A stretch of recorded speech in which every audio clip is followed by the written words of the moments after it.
Welcome back to Too Lazy to Read. We do the heavy lifting on this show, so you can just soak up all the wisdom without, even cracking the spine. That's our goal.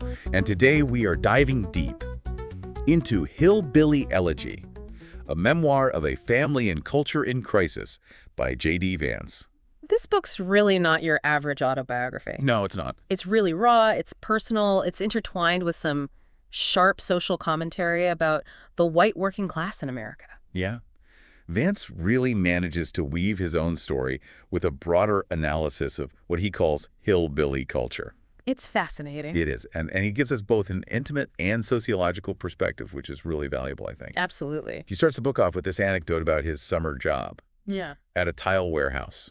And it was supposed to be a simple way to earn some cash before law school, but it turned into a real eye-opener for him.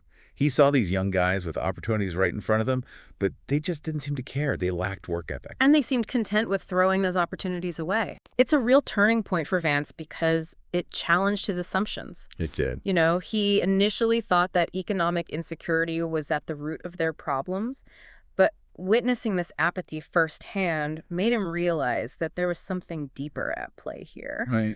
And he starts to grapple with this idea that, cultural values and mindset really contribute to this cycle of hardship that we're seeing. And that's where he introduces this concept of learned helplessness.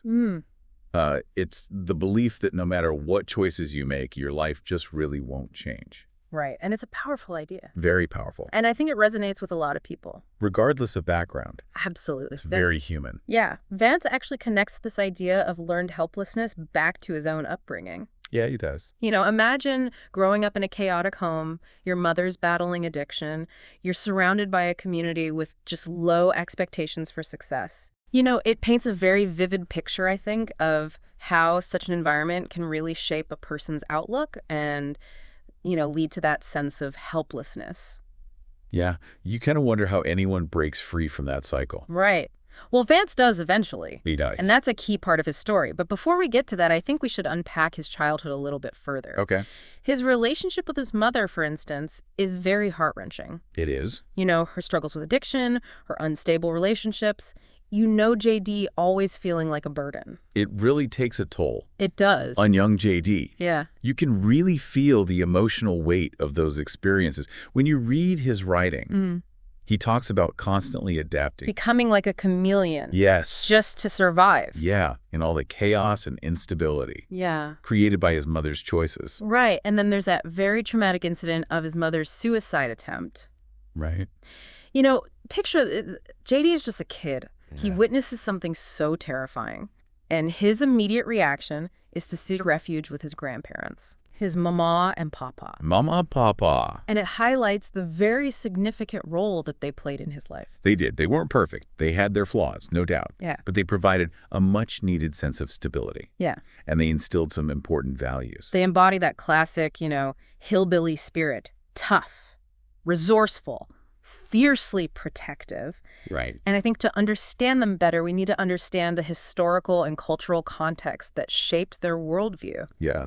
Vance delves into his family's Scots-Irish heritage, their history of poverty, violence, social isolation. He explains terms like holler, which refers to a secluded valley in the Appalachian Mountains where a lot of these communities settled. Okay. So it's very specific. Yeah. It's interesting how he connects their past to their present.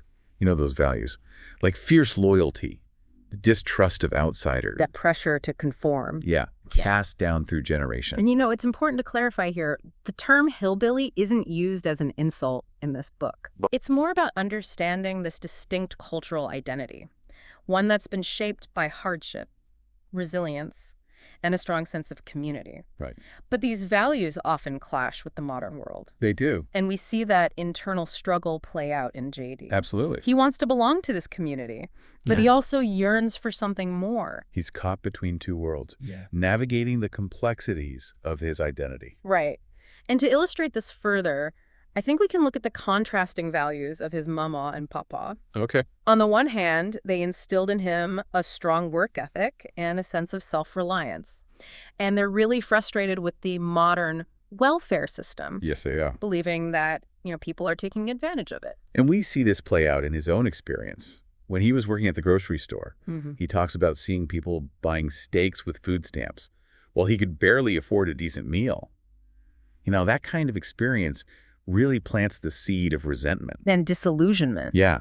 Absolutely. It fuels that sense of injustice. But at the same time, Mama also exhibits these moments of compassion. She advocates for more support for the poor and criticizes the wealthy for not doing enough. Interesting. Yeah, that kind of highlights the complexity and the often contradictory views within this community.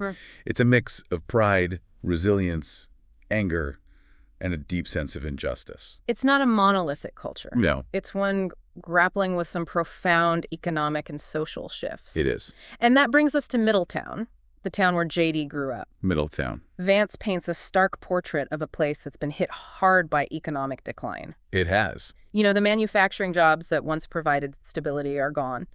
And it leaves behind this sense of hopelessness and lack of opportunity. It's a classic story of a community. Struggling to adapt to this changing landscape of globalization. Right. And there's this striking contrast between JD's generation and his grandparents' experience of upward mobility. They came to Middletown seeking a better life, and at least for a while they found it. But for JD's generation, that promise seems to have faded. So we have JD surrounded by cynicism and low expectations in this town that feels like it's going nowhere. And then he makes a decision that changes the trajectory of his life. Big decision. He joins the Marine Corps. He does. This is a pivotal moment for him. He's actively choosing to break free from the cycle he sees around him. What stands out to you about his transformation during this time? Well, apart from the physical transformation, he goes from being this kind of pudgy teenager to this lean, mean fighting machine.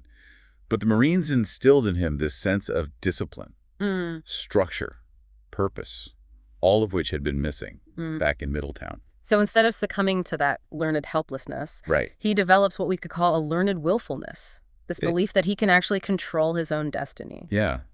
And when he returns to Middletown after boot camp, he has this newfound confidence.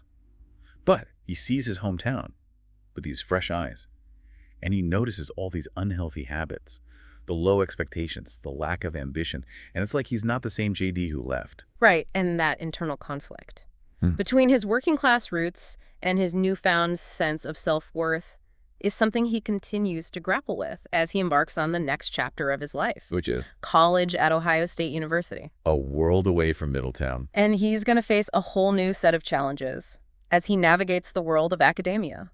So college life, it was a stark contrast to the environment that Vance was used to. Yeah, in some ways it was. He excelled academically, amazingly, achieving A's after barely graduating high school. I know, it's hard to believe. But this sense of displacement, it lingered. Yeah, he still felt out of place. He did. He felt a real disconnect between his working class upbringing and this world of academia that he found himself in. He describes it as feeling like a cultural alien. He was surrounded by all these peers who came from privilege and wealth, a far cry from the struggles he witnessed back in Middletown. Yeah, there's that one very poignant anecdote about this messy chicken giant, and he's cleaning up. And only one classmate who came from a similar background, offered to help him. Right. Yeah. Small detail. Yeah. But it's so powerful. It really illustrates those invisible class divides that he was encountering. Yeah, for sure. And this feeling of not belonging, it only intensified when he was accepted into Yale Law School. Yale Law School. Yeah. Talk about a whole new level of culture shock. Right. This is the breeding ground for Supreme Court justices and presidents. Elite. He suddenly finds himself surrounded by people from these elite families discussing their summer internships at these prestigious law firms while he's working multiple jobs just to make ends meet. Yeah, it's a jarring contrast. It is. Vance very candidly describes his anxieties in this new environment. He shares a humorous anecdote about panicking at a fancy restaurant. Oh, yeah. Because he didn't know the difference between Sauvignon Blanc and Chardonnay. I think a lot of people can relate to that. It might seem trivial, but it really underscores those social anxieties that come with navigating a world you feel totally unprepared for. Absolutely. And it's like he's constantly code switching, trying to reconcile his hillbilly roots with the expectations of this really elite environment. But it goes beyond, just social discomfort. It does. Vance starts questioning the very rules of the game. Like, what do you mean? Well, he realizes that success isn't just about hard work and good grades. It's not. It's also about social capital. Social capital. The networks and connections that open doors and provide opportunities. Oh, I see what you're saying. Remember that story about his law firm interview? He completely bombed the questions. Oh, yeah, I remember. But he still got a call back. Why? Because a partner's son had recommended him. Oh, wow. That's a real wake-up call. It is. It makes you wonder how much talent goes unnoticed, simply because people lack those connections. Right. It really challenges the idea of a meritocracy, this belief that anyone can succeed if they work hard enough. Vance sees firsthand that the playing field is not level, and that social capital can give you a significant advantage. For sure. But it's not just about these external barriers, you know? Vance also explores the internal ones. Okay. The mindsets and beliefs that can hold people back. What do you mean?